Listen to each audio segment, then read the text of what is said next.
साहिब जी। अगम अगोचरा तेरा अंत न पाया,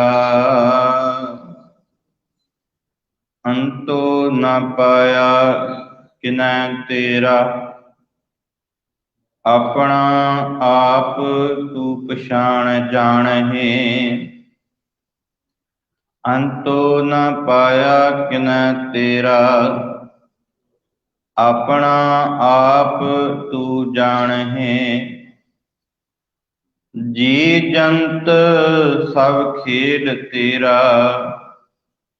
क्या को आख वखाणे, आखे तां वेखै सब तू है। जिन जगत पाया, कहे नानक तू सदा अगम है। तेरा अंत न पाया, कहे नानक तू सदा अगम है। तेरा अंत न पाया। परम सत्कारयोग श्री गुरु ग्रंथ साहिब जी की पावन गुद अंदर सवाईमान गुरु की साजी नवाजी साध संगत जी, गुरु साहब ने रहमत की है। अपनी गोद का शब्द कीर्तन के नाल निग बख्शिश किया है। ਅੰਮ੍ਰਿਤ ਵੇਲੇ ਤੋਂ ਅਸੀਂ ਗੁਰੂ ਦਰਬਾਰ ਵਿੱਚ ਹਾਜ਼ਰੀਆਂ ਲਵਾ ਰਹੇ ਹਾਂ। ਸਤਿਗੁਰੂ ਨੇ ਰਹਿਮਤ ਕੀਤੀ ਹੈ। ਧੰਨ ਗੁਰੂ ਅਮਰਦਾਸ ਪਾਤਸ਼ਾਹ ਜੀ ਦੀ ਬਖਸ਼ਿਸ਼ ਕੀਤੀ ਹੋਈ ਪਾਵਨ ਬਾਣੀ ਆਨੰਦ ਸਾਹਿਬ, ਜਿਨ੍ਹਾਂ ਦੀ ਅਸੀਂ ਲੜੀਵਾਰ ਵਿਚਾਰ ਸਰਵਣ ਕਰ ਰਹੇ ਹਾਂ। ਗੁਰੂ ਸਾਹਿਬ ਨੇ ਅੱਜ जो पौड़ी हुणे असी सरवण कीती है, इस पौड़ी के अंदर बख्शिश रूप विच जो साडी झोली विच दात पाई है, ये पावन पौड़ी 12वीं पौड़ी है। आओ गुरु साहब जी के कोलों शीस झुका के असीस प्राप्त करिए। पातशाह तू बेअंत है, तेरे गुण भी बेअंत ने। आप रहमत करके साडे अल्प बुद्धि जीवां तो ये विचार करवा लैनी। आओ बड़े अदब सत्कार नाल गुरफतेह नाल सांझ बनाओ। गज के आखो वाहिगुरू जी का खालसा, वाहिगुरू जी की फतेह। धन गुरु अमरदास पातशाह जी इस बाणी के अंदर आनंद की प्राप्ति वास्ते अज 12वीं पौड़ी अंदर जिक्र करते हैं कि भलिया तू आनंद प्राप्त करने वास्ते आया, ते आनंद प्राप्त करने वास्ते जिस कोलों ये दात मिलनी है ना, सब तो पहला उसनों जान। पहला गुरु मिलाया सी, फिर सतगुरु ने रहमत करके एक एक गुण, एक एक दात, एक एक पौड़ी दे विच साडी झोली विच पाई। अज इस 12वीं पौड़ी दे अंदर उस अकाल पुरख की बेअंतता नूं दर्शाउंदियां होइयां धन गुरु अमरदास पातशाह जी बख्शिश करते हैं कि अगम अगोचरा तेरा अंत ना पाया। बड़े उस परमात्मा का अंत पाउण वास्ते आए ने। बड़ियां ने यतन किया, घर बार त्याग के भुखे रह के पिंडे उत्ते स्वाह मल के अपने तन नूं कष्ट दे के सिले कट के कि उस परमात्मा नूं पाया जा सके, पर उस परमात्मा नूं किसी ने पाया नहीं। क्यों नहीं पाया? क्योंकि ये सब कर्म जिहड़े सन ये फोकट कर्म सन, ते फोकट कर्मां दे नाल कदे भी परमात्मा नूं पाया नहीं जा सकता। पिछले दिनां च असीं विचारिया सी ना, ये मन चंचला चतुराई किने ना पाया। ये फोकट कर्म ने, केवल मन के अंदर चतुराइयां ने, ते चतुराई दे नाल कदे भी परमात्मा नूं प्राप्त नहीं किया जा सकता, क्योंकि वो अगम है। अपहुंच है, साडे तो वो कई गुणा अपहुंच है, साडे हाथ आउण वाला नहीं। भाव सब तो उच्चा है। अगोचर, ਜਿਹਦੇ तक ਜਿਹੜਾ ਕਿਸੇ ਵੀ ਦਾਇਰੇ ਦੇ ਵਿੱਚ ਨਹੀਂ ਸਮੇਟਿਆ ਜਾ ਸਕਦਾ। ਅਸੀਂ ਕਹੀਏ ਕਿ ਇਸ ਬਿਲਡਿੰਗ ਦੇ ਵਿੱਚ ਪ੍ਰਮਾਤਮਾ ਨੂੰ ਅਸੀਂ ਬੰਦ ਕਰ ਲਈਏ, ਨਹੀਂ। ਸਤਿਗੁਰੂ ਇਹ ਨਹੀਂ ਦਰਸਾਉਂਦਾ। ਇੱਕ ਉਦਾਹਰਨ ਕਿ ਇੱਕ ਪੱਥਰ ਨੂੰ ਘੜਨ ਵਾਲਾ ਘੜ ਕੇ ਉਹਦੇ ਵਿੱਚੋਂ ਮੂਰਤੀ ਪੈਦਾ ਕਰ ਦਿੰਦਾ ਤੇ ਉਸ ਨੂੰ ਲੋਕ ਕਹਿੰਦੇ ਨੇ ਭਗਵਾਨ, ਅਸੀਂ ਇਸ ਬਿਲਡਿੰਗ ਦੇ ਵਿੱਚ ਭਗਵਾਨ ਰੱਖ ਲਿਆ। ਗੁਰੂ ਸਾਹਿਬ ਕਹਿੰਦੇ ਨਹੀਂ, ਇਹ ਸਾਡੀ ਬੁੱਧੀ ਜਿਹੜੀ ਉਹ ਭ੍ਰਿਸ਼ਟ ਬੁੱਧੀ ਹੈ ਕਿ ਅਸੀਂ ਆਖੀਏ ਕਿ ਪ੍ਰਮਾਤਮਾ ਨੂੰ ਇੱਕ ਬਿਲਡਿੰਗ ਦੇ ਵਿੱਚ ਕੈਦ ਕਰ ਲਿਆ। ਪ੍ਰਮਾਤਮਾ ਤੇ ਅਗੰਮ ਹੈ, ਅਗੋਚਰ ਹੈ, ਪਹੁੰਚ ਤੋਂ ਪਰੇ। ਉਹਨੂੰ ਅਸੀਂ ਇੱਕ ਦਾਇਰੇ ਦੇ ਵਿੱਚ ਇਕੱਠਾ ਨਹੀਂ ਕਰ ਸਕਦੇ, ਕਿਉਂਕਿ ਉਹ ਬੇਅੰਤ ਹੈ ਤੇ ਉਹਦੇ ਗੁਣ ਵੀ ਬੇਅੰਤ ਨੇ।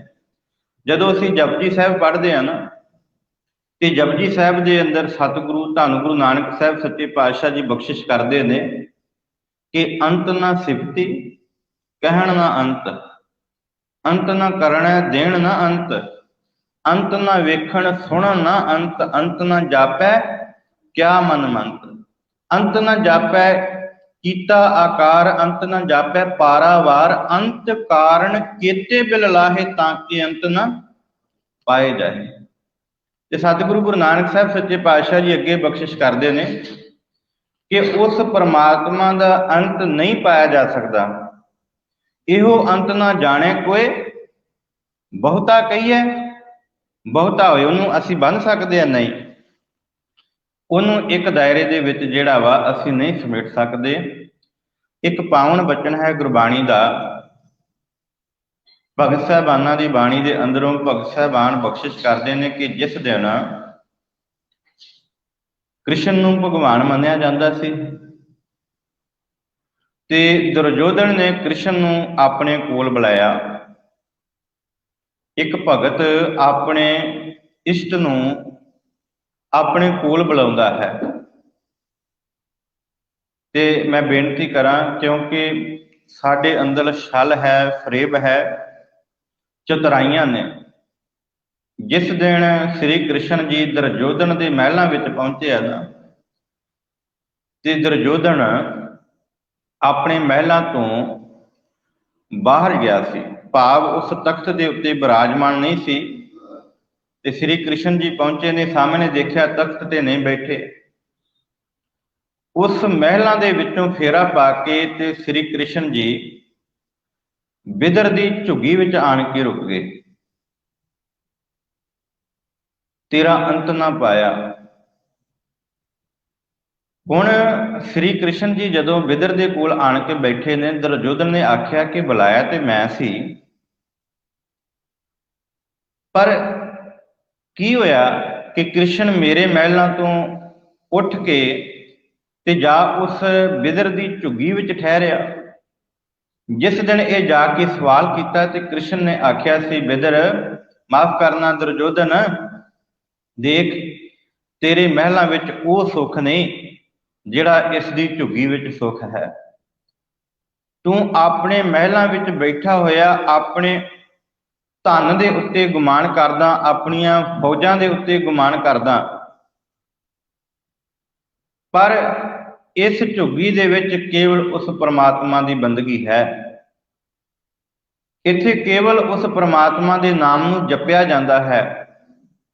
ਦੁਰਯੋਧਨ ਨੇ ਆਖਿਆ ਸੀ, ਕ੍ਰਿਸ਼ਨ ਤੈਨੂੰ ਮੇਰੇ 36 ਪ੍ਰਕਾਰ ਦੇ ਭੋਜਨ ਰਾਸ ਨਹੀਂ ਆਏ, ਸਵਾਦ ਨਹੀਂ ਲੱਗੇ? ਤੇ ਬਿਦਰ ਨੂੰ ਜਦੋਂ ਕ੍ਰਿਸ਼ਨ ਨੂੰ ਪੁੱਛਿਆ, ਕਹਿੰਦੇ ਨਹੀਂ।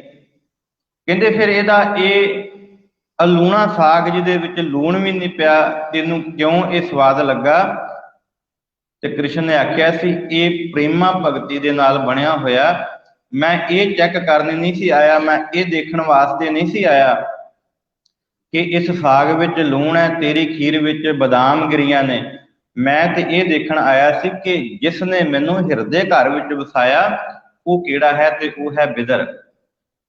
ਹੁਣ ਮੈਨੂੰ ਇੱਥੇ ਖਾਣ ਦੇ ਸਵਾਦਿਸ਼ਟ ਖਾਣੇ ਨਹੀਂ। ਅੱਜ ਵੀ ਸਾਡੇ ਹਾਲਾਤ ਬਣੇ ਨੇ, ਗੁਰਦੁਆਰੇ ਜਾਈਏ ਨਾ ਅਸੀਂ ਤੇ ਮੇਰੇ ਖਿਆਲ ਹਰ ਐਤਵਾਰ ਗੁਰਦੁਆਰੇ ਜਾਣ ਤੋਂ ਪਹਿਲਾਂ ਅਸੀਂ ਫੋਨ ਕਰਦੇ ਹਾਂ, ਭਾਈ ਅੱਜ ਲੰਗਰ 'ਚ ਬਣਿਆ ਕੀ। ਤੇ ਫਿਰ ਸਾਡੀ ਮੱਤ ਤੇ ਬੁੱਧ ਵੀ ਉਸੇ ਹੋਣੀ ਹੈ ਨਾ।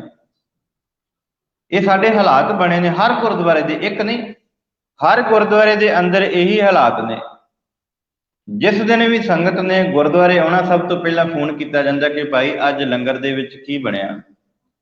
ਅੱਜ ਜਦੋਂ ਵੀ ਕਿਤੇ ਦਰਬਾਰ ਸਾਹਿਬ ਚਲੇ ਜਾਈਏ ਨਾ, ਤੇ ਉੱਥੇ ਪਹਿਲਾ ਨੁਕਸ ਕਿੱਥੇ ਕੱਢਿਆ ਜਾਂਦਾ। ਇਹ ਨਹੀਂ ਦੇਖਿਆ ਜਾਂਦਾ ਕਿ ਹਰਮੰਦਰ ਦੇ ਅੰਦਰ ਅਸੀਂ ਦਰਸ਼ਨ ਕਰਨ ਵਾਸਤੇ ਗਏ ਹਾਂ ਤੇ ਇੱਥੇ ਅੰਮ੍ਰਿਤਸਰ ਉਹ ਸਰੋਵਰ ਹੈ ਜਿੱਥੋਂ ਮਨੁੱਖ ਇੱਕ ਵਾਰੀ ਇਸ਼ਨਾਨ ਕਰ ਲਵੇ ਤੇ ਉਹਨੂੰ ਮੁਕਤੀ ਪ੍ਰਾਪਤ ਹੋ ਜਾਂਦੀ ਹੈ। ਉਹ ਸਾਡੇ ਅੰਦਰ ਨਹੀਂ, ਕੇਵਲ ਸਾਡੇ ਅੰਦਰ ਇਹ ਹੁੰਦਾ ਕਿ ਇੱਥੇ ਬਣਿਆ ਕੀ। ਤੇ ਫਿਰ ਅਸੀਂ ਪੁੱਛਦੇ ਹਾਂ ਪ੍ਰਬੰਧਕਾਂ ਨੂੰ ਕਿ ਭਾਈ ਇਹਨਾਂ ਆਹ ਨਹੀਂ ਬਣਾਇਆ, ਭਾਈ ਇਹਨਾਂ ਉਹ ਨਹੀਂ ਕੀਤਾ। ਗੁਰੂ ਪਦਾਰਥਾਂ ਦੇ ਵਿੱਚੋਂ ਨਹੀਂ, ਗੁਰੂ ਤੇ ਹਿਰਦੇ ਵਿੱਚੋਂ ਪ੍ਰਗਟ ਹੁੰਦਾ। ਜੋ ਬਿਦਰ ਨੇ ਕੀਤਾ, ਵੇਖੋ ਕਿੰਨਾ ਪਿਆਰ।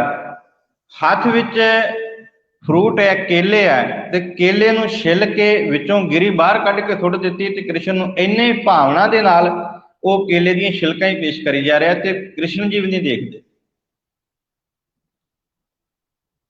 ਕਿ ਇਹ ਕੇਲੇ ਦੀਆਂ ਛਿਲਕਾਂ ਨੇ। ਉਹ ਕਹਿੰਦੇ ਇਹ ਪ੍ਰੇਮ ਦੇ ਨਾਲ ਛਕਾਰਿਆ। ਐਸਾ ਐਸੋ ਭਾਉ ਬਿਦਰ ਕੋ ਦੇਖਿਓ, ਉਹ ਗਰੀਬ ਮੋਹ ਪਾਵੇ। ਹੈ ਦੁਰਯੋਧਨ ਖੀਰ ਸਮਾਨ ਸਾਗ ਮੈਂ ਪਾਇਆ, ਤੇਰੀ ਖੀਰ ਦੇ ਬਰਾਬਰ ਮੈਨੂੰ ਉਹ ਸਵਾਦ ਜਿਹੜਾ ਸਾਗ ਬਣਿਆ ਹੋਇਆ ਅਲੂਣਾ ਸਾਗ, ਉਹ ਮੈਨੂੰ ਮਿੱਠਾ ਲੱਗਾ। ਇਹ ਹੈ ਪ੍ਰੇਮਾ ਭਗਤੀ। ਤੇ ਪ੍ਰੇਮਾ ਭਗਤੀ ਵਿੱਚ ਬੱਝਾ ਹੋਇਆ ਮਨੁੱਖ ਜਿਹੜਾ ਵਾ ਉਹ ਫਿਰ ਇਹ ਗੱਲ ਆਖਦਾ ਹੈ ਕਿ ਪ੍ਰਮਾਤਮਾ ਤੈਨੂੰ ਮੈਂ ਕਿਸੇ ਬਿਲਡਿੰਗ ਦੀ ਮੁਹਤਾਜੀ ਨਹੀਂ ਦਿੰਦਾ, ਤੈਨੂੰ ਮੈਂ ਸਾਰੇ ਜਗਤ ਦੇ ਅੰਦਰ ਦੇਖਦਾ ਹਾਂ ਤੇ ਮੈਂ ਇਹ ਵੀ ਤੱਕਿਆ ਕਿ ਤੇਰਾ ਕੋਈ ਅੰਤ ਨਹੀਂ ਪਾ ਸਕਿਆ, ਤੈਨੂੰ ਕੋਈ ਕਾਇਦ ਨਹੀਂ ਕਰ ਸਕਿਆ, ਕਿਉਂਕਿ ਤੂੰ ਅਗੰਮ ਹੈ, ਅਗੋਚਰ ਹੈ, ਅਪਹੁੰਚ ਤੋਂ ਪਰੇ ਹੈ। ਤੂੰ ਜਿੱਥੋਂ ਤੱਕ ਮੇਰੀ ਨਿਗਾਹ ਦ੍ਰਿਸ਼ਟੀ ਜਾਂਦੀ ਹੈ ਉਸ ਤੋਂ ਵੀ ਅੱਗੇ ਹੈ। ਤੂੰ ਬੇਅੰਤ ਜੀ, ਤੇਰੇ ਕਿਆ ਗੁਣ ਆਖ ਵਖਾਣਾ। ਇਹ ਪ੍ਰਮਾਤਮਾ ਤੇਰੇ ਕਿਹੜੇ ਕਿਹੜੇ ਗੁਣਾਂ ਨੂੰ ਮੈਂ ਬਿਆਨ ਕਰਾਂ। ਤੂੰ ਬੇਅੰਤ ਹੈ, ਤੂੰ ਉੱਚਾ ਹੈ, ਤੇ ਉੱਚੇ ਪ੍ਰਭੂ ਨੂੰ ਧਿਆਉਣ ਵਾਸਤੇ ਸਰੀਰ ਨੂੰ ਉੱਚਾ ਨਹੀਂ ਬਣਾਉਣਾ ਪੈਂਦਾ, ਸਰੀਰ ਨੂੰ ਬਲਵਾਨ ਨਹੀਂ ਕਰਨਾ ਪੈਂਦਾ। ਉੱਥੇ ਫਿਰ ਆਪਣੀ ਸੁਰਤ ਨੂੰ ਉੱਚਿਆਂ ਚੁੱਕਣਾ ਪੈਂਦਾ। ਤੇ ਜਿਸ ਦਿਨ ਸੁਰਤ ਨੂੰ ਉੱਚਿਆਂ ਚੁੱਕਾਂਗੇ ਤੇ ਫਿਰ ਇਹੀ ਗੱਲ ਆਖਾਂਗੇ ਕਿ ਅਗਮ ਅਗੋਚਰਾ ਤੇਰਾ ਅੰਤ ਨਾ ਪਾਇਆ, ਅੰਤੋ ਨਾ ਪਾਇਆ ਕਿਨੈ ਤੇਰਾ, ਆਪਣਾ ਆਪ ਤੂੰ ਜਾਣਹਿ। ਪਰਮਾਤਮਾ ਤੇਰਾ ਕਿਸੇ ਨੇ ਅੰਤ ਨਹੀਂ ਪਾਇਆ, ਤੂੰ ਆਪ ਹੀ ਬੇਅੰਤ ਹੈ, ਤੈਨੂੰ ਹੀ ਤੇਰੇ ਬਾਰੇ ਪਤਾ ਹੈ, ਹੋਰ ਕਿਸੇ ਨੂੰ ਨਹੀਂ। ਪਰਮਾਤਮਾ ਤੇਰੇ ਤੋਂ ਪਾਰਾਵਾਰ ਨਹੀਂ ਹੋਇਆ ਜਾ ਸਕਦਾ। ਇਹ ਇੱਕ ਪਾਸਾ ਹੈ। ਵੈਸੇ ਗੁਰਬਾਣੀ ਦੇ ਅੰਦਰ ਪ੍ਰਮਾਤਮਾ ਦੇ ਕਈ ਗੁਣਾਂ ਨੂੰ ਦਰਜ ਕੀਤਾ, ਕਈ ਜਗ੍ਹਾ ਦੇ ਉੱਤੇ ਭਗਤ ਪ੍ਰਮਾਤਮਾ ਨੂੰ ਆਪਣੇ ਵਸ ਵਿੱਚ ਵੀ ਕਰਦੇ ਦਿਖਾਏ ਨੇ। ਇਹ ਧੰਨ ਗੁਰੂ ਅਮਰਦਾਸ ਪਾਤਸ਼ਾਹ ਜੀ ਦੀ ਇਹ ਬਖਸ਼ਿਸ਼ ਆਨੰਦ ਬਾਣੀ ਹੈ ਤੇ ਆਨੰਦ ਵਿੱਚ ਪ੍ਰਵੇਸ਼ ਕਰਨ ਵਾਸਤੇ, ਆਨੰਦ ਨੂੰ ਪਾਉਣ ਵਾਸਤੇ, ਆਤਮਿਕ ਅਡੋਲਤਾ ਹਾਸਲ ਕਰਨ ਵਾਸਤੇ ਸਤਿਗੁਰੂ ਜੀ ਕਹਿੰਦੇ ਨੇ ਕਿ ਭਲਿਆ ਜਿਹਦੇ ਤੱਕ ਨਹੀਂ ਪਹੁੰਚਿਆ ਜਾ ਸਕਦਾ ਉਹਦੇ ਅੱਗੇ ਸਮਰਪਣ ਹੋ ਜਾ। ਆਖ ਪਾਤਸ਼ਾਹ ਤੂੰ ਬੇਅੰਤ ਹੈ, ਮੈਂ ਤੇਰੇ ਗੁਣਾਂ ਨੂੰ ਕੀ ਬਿਆਨ ਕਰਾਂ। ਮੇਰੇ ਕੋਲ ਉਹ ਅਵਸਥਾ ਨਹੀਂ ਕਿ ਮੈਂ ਤੇਰੇ ਗੁਣਾਂ ਨੂੰ ਬਿਆਨ ਕਰ ਸਕਾਂ। ਤੂੰ ਆਪ ਹੀ ਆਪਣੇ ਆਪ ਨੂੰ ਜਾਣਦਾ ਹੈ। ਮੈਂ ਤੇਰੇ ਤੱਕ, ਮੇਰੀ ਬੁੱਧੀ ਨਹੀਂ, ਮੇਰੀ ਮੱਤ ਨਹੀਂ ਕਿ ਮੈਂ ਚਤੁਰਾਈਆਂ ਦੇ ਨਾਲ ਤੈਨੂੰ ਤੇਰੇ ਗੁਣਾਂ ਨੂੰ ਬਿਆਨ ਕਰਕੇ ਆਖਾਂ ਕਿ ਮੈਂ ਤੈਨੂੰ ਅੰਤ ਤੱਕ ਪਾ ਲਿਆ ਹੈ। ਸਤਿਗੁਰੂ ਜੀ ਅੱਗੇ ਬਖਸ਼ਿਸ਼ ਕਰਦੇ ਨੇ, ਜੀ ਜੰਤ ਸਭ ਖੇਲ ਤੇਰਾ, ਕਿਆ ਕੋ ਆਖ ਵਖਾਣੇ। ਇਹ ਜਿਹੜੀ ਰਚਨਾ ਰਚੀ ਹੈ ਨਾ, ਸਾਰਾ ਤੇਰਾ ਖੇਲ ਹੈ, ਇਹ ਤੇਰੇ ਤੋਂ ਲਾਂਭੇ ਨਹੀਂ। ਇੱਕ ਛੋਟੀ ਜਿਹੀ ਉਦਾਹਰਨ ਦੇਵਾਂ ਕਿ ਪਰਮਾਤਮਾ ਇਹ ਸਾਰਾ ਕੁਝ ਪੈਦਾ ਕੀਤਾ, ਇਹ ਉਹਦੀ ਪੈਦਾਇਸ਼ ਹੈ। ਪਰਮਾਤਮਾ ਦੀ ਸਾਰਾ ਕੁਝ ਉਹਦੀ ਪੈਦਾਇਸ਼ ਹੈ। ते जी जंत सब खेल तेरा। ये सारी रचना जिहड़ी है ना, खेल तू पसरिया, ये सारा तेरा खेडिया होया खेल है। क्या को आख विखाणे, कौन आखे कि मैं इहदी बेअंतता नूं अपने कलावे विच लै लवां। असीं इस शहर तो निकल के दूजे शहर जांदे आ ना, रस्ते विच कई प्रकार के जानवर आउंदे ने। जे असीं आखीए कि इस शहर तो दूजे शहर तक जांदे आ जो कुछ मैं वेख्या यही कुछ है, तो फिर वो साडी भुल है। क्यों? क्योंकि वो परमात्मा केवल इत्थों तक वेख लेना ते आखना असीं पा लिया, नहीं। गुरु साहब कहते हैं जिस दिन उस शहर तो अगे जाएगा ना, मानो असीं इत्थों बड़ौदे तो अहमदाबाद जाते हैं तो आखदी इहदे विच ही सब कुछ है। ये असीं अपनी मत का घेरा। एक बार ना एक मूर्ति घड़न वाला मूर्ति घड़ रहा सी, पत्थर नूं घड़ रहा सी। देखण वाला ये आखेगा कि पत्थर नूं घड़िया इहदे विचों मूर्ति कढ़ी है। सारे असीं इहो आखांगे ना कि घड़न वाला घड़ रहा है तो उन्हें पत्थर दे विचों मूर्ति पैदा कर दी। नहीं, जिहड़ा मूर्तिकार वो कहंदा नहीं, पत्थर दे विच मूर्ति सी। पत्थर विच की सी? मूर्ति सी। जिहड़ा मैं इहदा वाधू हिस्सा सी उहनूं कट दिता ते मूर्ति प्रगट हो गई। मैं नहीं पैदा की, मैं इहदे विचों नहीं कड्ढी। इस पत्थर दे विच मूर्ति सी, मैं नहीं बनाई। इस पत्थर दे विच मूर्ति पहलां तो सी, मैं वाधू जिहड़ा पत्थर सी उहनूं तराश दिता ते विचों मूर्ति आ गई। हुण साडे हालात इस तरह दे बने ने, असीं आखदे हां कि परमात्मा जिहड़ा वा वो है कि नहीं है। साडे मन विच यही है ना। कई बार असीं परमात्मा की उदाहरण जिहड़ी है ना इत्थे कंडैम कर दिंदे, खत्म कर दिंदे कि भाई जे परमात्मा हुंदा, कुछ कई गरीब ने कई अमीर ने, कि परमात्मा एक पासे असीं कहंदे हां निरभउ है, एक निर्वैर है। ये साडी मत है सोचण की शक्ति। तां ही ते सतगुरु ने कहा कि वो अगम है, अगोचर, पहुंच तो परे है साडी तो।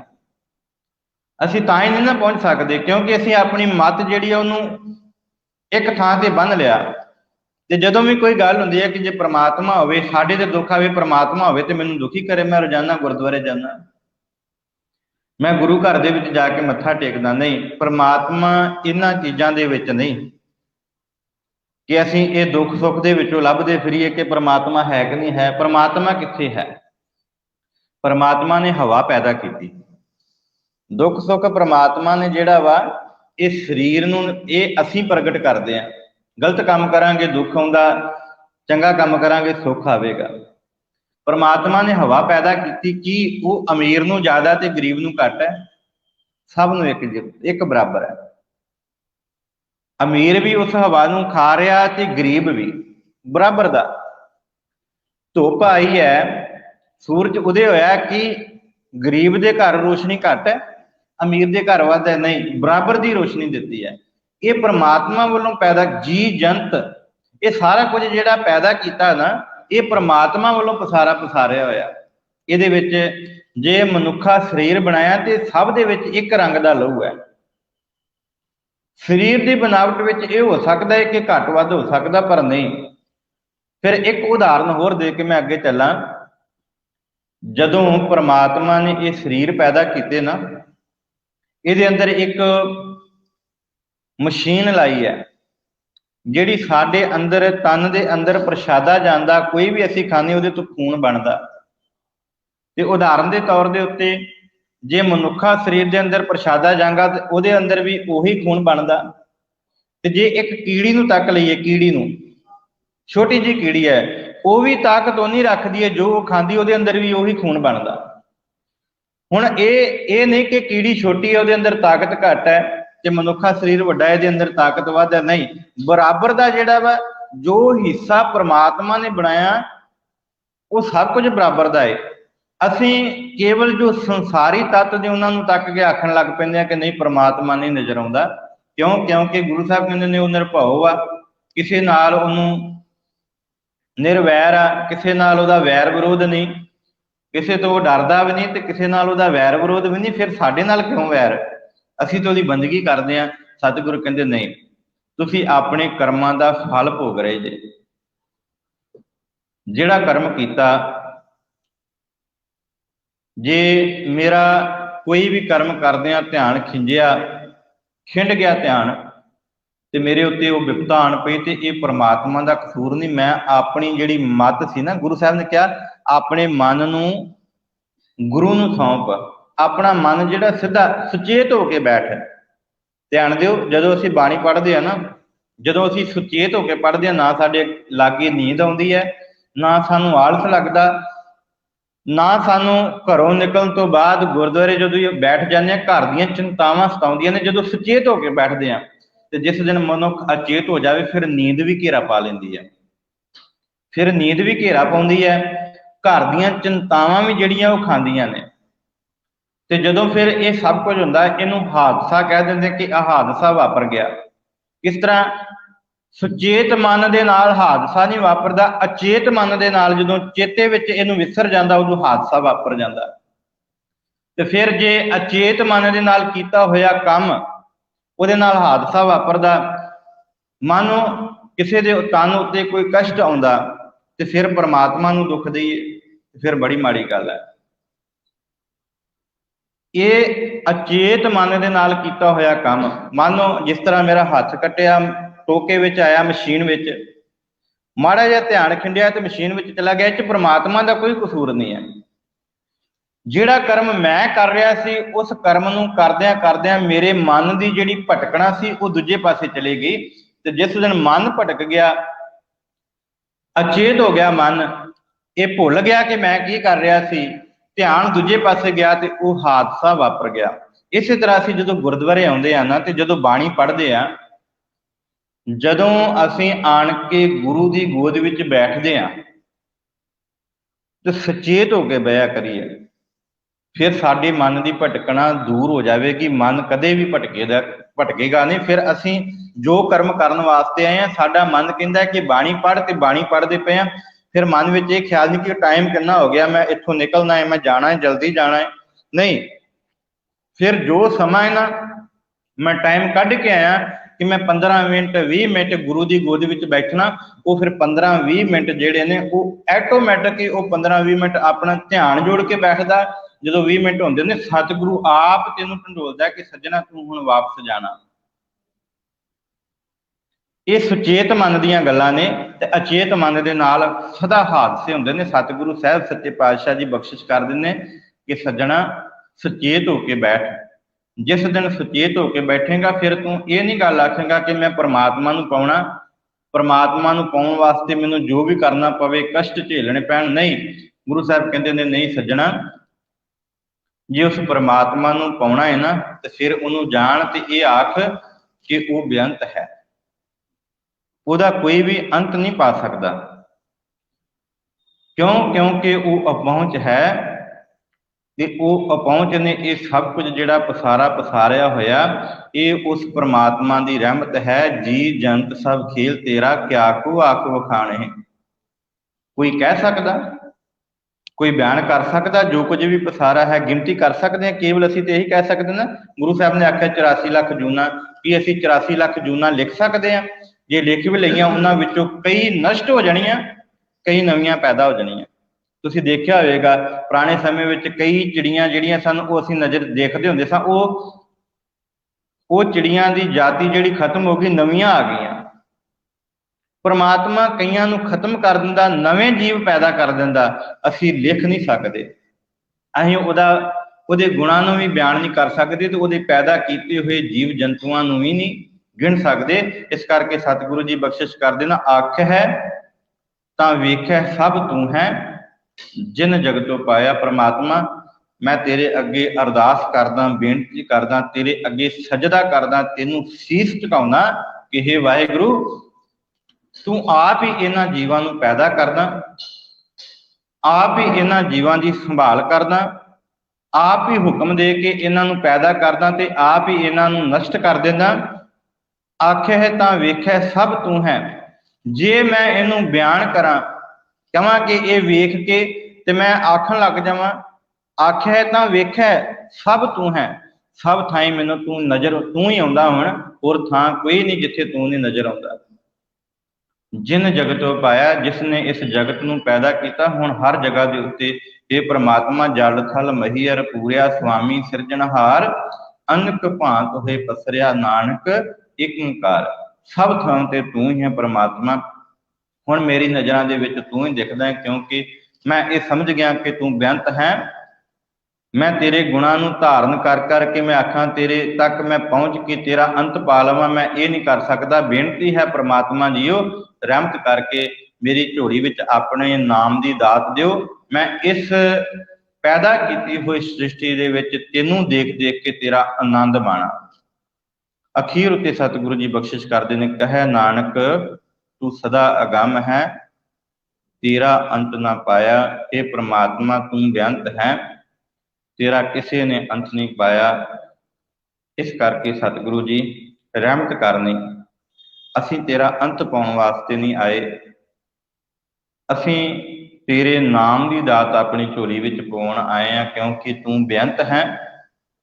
ਤੇਰੇ ਗੁਣਾਂ ਨੂੰ ਧਾਰਨ ਕਰਕੇ ਜੀਵ ਤੇਰੇ ਵਰਗਾ ਹੋ ਸਕਦਾ ਹੈ।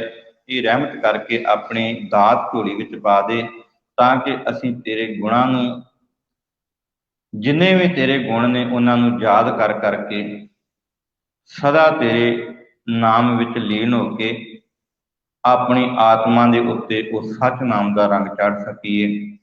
ਹੋਈਆਂ ਬੇਅੰਤ ਭੁੱਲਾਂ ਦੀ ਖਿਮਾ, ਆਓ ਅੰਤ ਗੁਰਫਤਿਹ ਨਾਲ ਸਾਂਝ ਬਣਾਈਏ। ਸਤਿਗੁਰੂ ਜੀ ਰਹਿਮਤ ਕਰਨ, ਸਾਡੇ ਆਏ ਹੋਏ ਸਭ ਸੰਗਤਾਂ ਦੀਆਂ ਹਾਜ਼ਰੀਆਂ ਦਰ ਤੇ ਲੇਖੇ ਵਿੱਚ ਲਾਉਣ, ਸਾਨੂੰ ਆਪਣੇ ਦਰੋਂ ਕਰੋਂ ਨਾਮਦਾਨ ਗੁਰਸਿੱਖੀ ਜੀਵਨ ਸਮਤ ਦਾ ਦਾਨ ਬਖਸ਼ਣ। ਵਾਹਿਗੁਰੂ ਜੀ ਕਾ ਖਾਲਸਾ, ਵਾਹਿਗੁਰੂ।